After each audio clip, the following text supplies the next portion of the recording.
சூர்யா ஒரு மென்பொருள் பொறியாளர், சாஃப்ட்வேர் இன்ஜினியர். அவன் ஒரு புதிய அபார்ட்மெண்ட்டுக்கு குடி போறான். அவனோட எதிர் வீட்ல ஒரு முதியவர் தனியா வாழ்ந்துட்டு வரார். அவர் யாருடையுமே பேச மாட்டார். எப்பவும் ஒரு மாதிரி மர்மமா இருப்பார். முக்கியமா அவரோட வீட்டு வாசல்ல எப்பவும் ஒரு நாத்தமும் அழுக்குமான துணிகளும் கிடக்கும். சூர்யா நினைச்சான், என்ன மனுஷன் இவன், வீட்டை இவ்வளவு அசிங்கமா வச்சிருக்கான். இவரால நமக்கும் சேர்த்து வியாதி வரப்போகுதுன்னு மனசுக்குள்ள திட்டிக்கிட்டான்.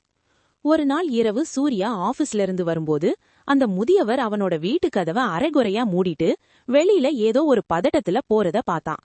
சூர்யாவுக்குள்ள ஒரு ஆர்வம். இன்னைக்கு இவன் வீட்டுக்குள்ள என்னதான் இருக்குன்னு பாத்துடலான்னு மெதுவா உள்ள போனான். உள்ள போன சூர்யாவுக்கு பயங்கர அதிர்ச்சி. வீடு முழுக்க குப்பை, பழைய பேப்பர்கள், அழுகுன உணவுகள். ஆனா ஒரு மூலையில இருந்த ஒரு சின்ன அறை மட்டும் பூட்டப்பட்டிருந்தது. அந்த ரூமுக்குள்ள இருந்து யாரோ அழுகிற சத்தம் கேட்டுச்சு. சூர்யா பயத்துல நடுங்கிக்கிட்டே அந்த பூட்டை ஒரு கம்பியால உடைச்சான். கதவை திறந்ததும் அவனுக்கு உச்சாந்தலையில அடிச்ச மாதிரி ஒரு உண்மை தெரிஞ்சது. அந்த அறைக்குள்ள ஒரு சின்ன பையன் கை கால் முடங்கி படுத்திருந்தான்.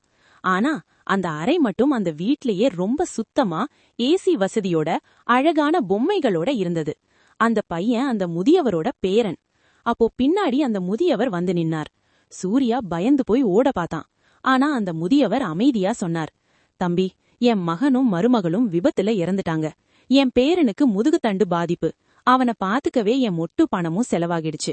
வீட்டை பெருக்க கூட எனக்கு நேரம் இல்ல, தெம்பும் இல்ல. ஆனா என் பேரனை மட்டும் எந்த அழுக்கும் இல்லாம ஒரு இளவரசன் மாதிரி பாத்துக்கணும்னு நான் கஷ்டப்படுறேன். சூர்யா அன்னைக்கு திகைச்சு போய் நின்னுட்டான். தான் எதை அசிங்கம்னு நினைச்சானோ அதுக்குள்ள ஒரு பெரிய அன்பு ஒளிஞ்சிருக்கிறது அவன் புரிஞ்சுக்கிட்டான். நண்பர்களே, பல நேரங்கள்ல ஒருத்தரோட வறுமையையும் அவங்க இருக்கிற சூழ்நிலையையோ பார்த்து அவங்கள நாம தப்பா எடை போடுறோம். ஆனா அவங்க சுமந்துட்டு இருக்கிற பாரம் என்னன்னு நமக்கு தெரியாது. எதையும் மேலோட்டமா பாக்காதீங்க. இந்த கதையில வர ட்விஸ்ட் உங்களுக்கு பிடிச்சிருந்தா இந்த வீடியோவை உங்க நண்பர்களுக்கு பகிருங்க.